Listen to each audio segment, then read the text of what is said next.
Minister रहेगा सिर्फ 5 साल के लिए, पर मैं मरते दम तक रहूंगा IAS। বর্তমান সময়ে সাউথ ইন্ডিয়ান সিনেমা দর্শকের কাছে ব্যাপক জনপ্রিয় হয়ে উঠেছে, বিশেষ করে এর অ্যাকশন, রোমান্টিক ও কমেডির কারণে। আজকে আমরা জানতে চলেছি সেই রকম গেম চেঞ্জার সিনেমার কিছু অজানা তথ্য। গেম চেঞ্জার সিনেমার বাজেট কত, রিলিজ হয়েছে কবে, পরিচালককে, সঙ্গীত পরিচালককে, এমনকি হিট হয়েছে নাকি ফ্লপ হয়েছে, সবই জানাবো আজকের এই ভিডিওতে। সুতরাং ভিডিওটি অবশ্যই শেষ পর্যন্ত দেখুন।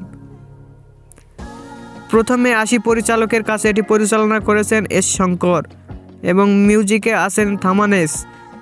অভিনয় করেছেন রামচরণ, কিয়ারা, SJ সুরিয়া সহ আরও অনেকে। গেম চেঞ্জার সিনেমার বাজেট প্রায় 400 কোটির মতো। এটি বিশ্বব্যাপী 5 দিনে আয় করেছে 124 কোটির মতো। तो लिख के दे रहे, इज्जत दोगे तो इज्जत मिलेगी।